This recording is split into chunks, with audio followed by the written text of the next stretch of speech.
Did you know that 75% of riders have at least one bad riding habit that could cause an accident? Yes, it's a real statistic, and if you're just starting out, chances are you've picked up some without even realizing it. But don't worry, because today on Motosin Filtros, we're going to break down the 9 habits every beginner must leave behind. And stick around, because by the end of the video, you'll know exactly what to correct to become a much safer and smoother rider. Here we go. Habit number 1. Riding with rigid, tense arms, not trusting the bike's natural stability. And we arrive at the most common habit of all, the one I myself had for a long time, and the one that's hardest to identify, because it seems like the right thing to do.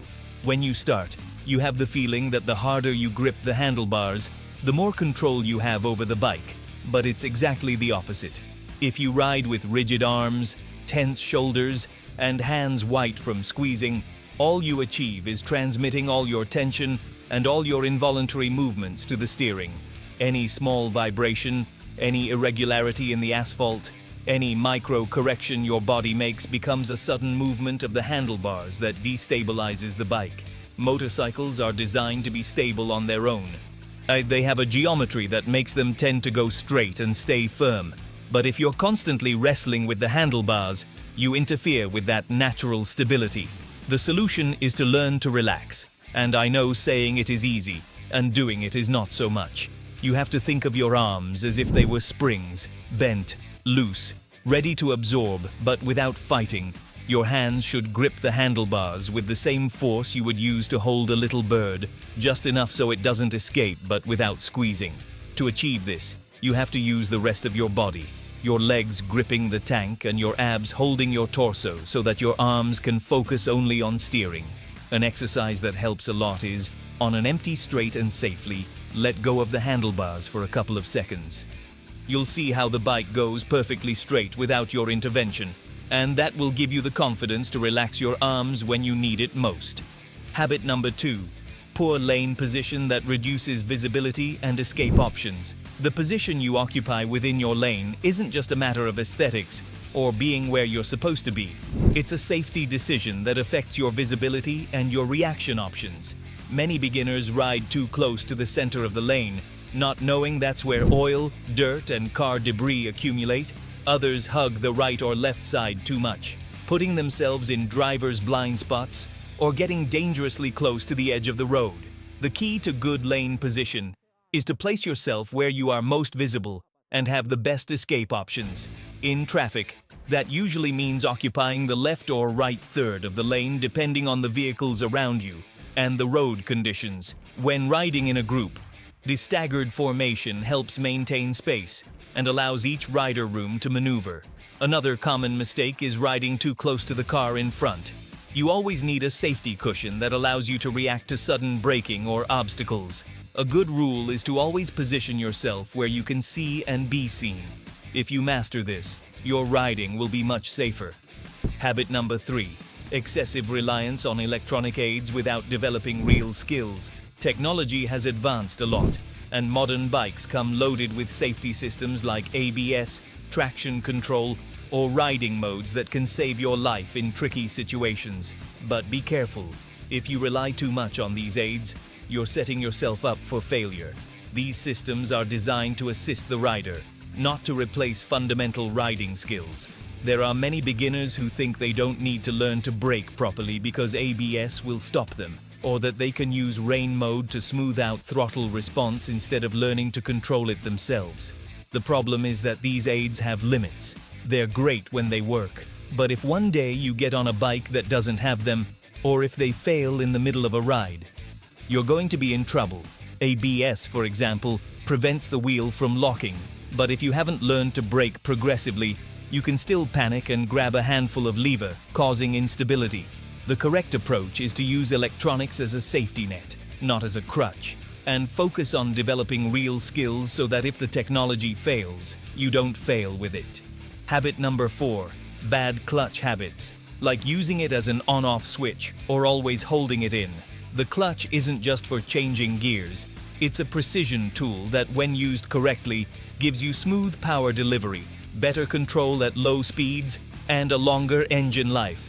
The problem is that many riders treat the clutch like an on-off switch, causing jerky shifts, unnecessary stalls, or premature wear of the clutch plates. One of the biggest mistakes is not mastering the friction zone, that exact point where the clutch is partially engaged and allows you to finally control the power going to the rear wheel. If you're abrupt with the clutch, you'll get jerks or stall at traffic lights. Two things that, besides being dangerous, are pretty embarrassing. Another bad habit is riding with the clutch pulled in while slowing down, which eliminates engine braking and makes it harder to control your speed. The idea is to use the clutch only when you really need it, to change gears or to slip it at very low speeds. To improve, practice slow maneuvers like tight turns in confined spaces, playing with the friction zone. When you get the hang of it, you'll notice the difference. Habit number 5. Having abrupt throttle control without smoothness or precision. Throttle control is one of those skills that can make the difference between a pleasant ride and an experience full of jerks and scares. A smooth and controlled throttle makes the bike stable and predictable, while abrupt accelerations cause nervous movements, loss of traction, or even an uncontrolled lurch if you over-rev it. The problem is that many riders don't realize how sensitive the throttle can be, especially on modern bikes with electronic fuel injection and aggressive response maps. If you twist too abruptly, you can accidentally pop a wheelie, and if you chop it suddenly in the middle of a corner, you destabilize the whole suspension and lose grip. The key is to think of your throttle hand as a dimmer switch, not an on-off switch. To improve, you need to practice in a controlled environment. Low-speed exercises, traffic simulations with smooth stops and starts, and slow figure eights help you build the necessary muscle memory. When you master the throttle, everything else, braking, turning, and slow maneuvering, becomes much easier. These first 5 habits are the most common and also the easiest to identify once someone points them out to you. They are mistakes everyone makes at the beginning, and that with a little attention can be corrected fairly quickly. But the ones that follow are more subtle, hiding in movements we do automatically that can sabotage our riding without us realizing it until it's too late. Habit number 6. Not understanding or not applying counter-steering in corners. If you still think turning a motorcycle is as simple as leaning or moving the handlebars where you want to go, we need to talk. At medium and high speeds, motorcycles don't turn like bicycles. They work on a principle called counter-steering, and if you don't understand it, you're going to suffer in corners. It works like this. If you want to turn left, you have to gently push the left handlebar forward, which in the first instant makes the front wheel point slightly to the right, causing the bike to lean to the left and begin the turn. Sounds weird, I know, but it's the basic physics of motorcycle handling. Many beginners try to lean more or force the bike with brute strength instead of using counter-steering, and that leads to wider turns, panic situations, or even running off the road. The best way to get familiar with counter-steering is to find an empty parking lot, get up to about 20 or 25 miles per hour, and practice gently pushing one side of the handlebar to feel how the bike naturally leans into the turn.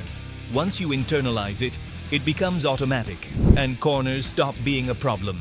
Habit number 7. Using the rear brake incorrectly, either ignoring it or abusing it. The rear brake is one of those elements many people don't fully understand. They either ignore it completely, thinking the front brake does everything, or they abuse it as if it were the main one responsible for stopping the bike. Both options are problematic. The front brake provides between 70 and 90% of braking power, so if you rely too much on the rear, you're leaving a huge amount of stopping power on the table. Those coming from the dirt or custom world are often especially guilty of this because they're used to using the rear brake a lot. But the problem appears when you press the rear brake too hard and the wheel locks up, causing a slide that in the middle of a corner can mean a crash. On the other hand, completely ignoring the rear brake means losing extra stability and having less smooth braking. The trick is in the balance. Use the front brake as your main tool for stopping and combine it with the rear to gain control and stability, especially in slow maneuvers or when you want really smooth stops. Next time you brake, try gently applying the rear along with the front, and you'll notice how the bike stays much more level without diving so much at the front. Habit number 8. staring at obstacles instead of looking for the exit. This is one of the biggest mistakes new riders make, and it has a very simple but dangerous explanation. When you see an obstacle on the road, a pothole, a curb, or worse yet, a car pulling out, your brain has a natural tendency to fixate on that danger. And what many people don't know is that the bike follows the direction of your gaze almost automatically. This is called target fixation, and it's responsible for a large number of accidents. You see a pothole, and instead of looking for a path to avoid it, you stare at it, and the next step is that you end up going right into it. This gets worse in stressful situations. When you enter a corner faster than you should, instead of looking towards the exit, you stare at the guardrail or oncoming traffic. And of course, that's exactly where the bike ends up going.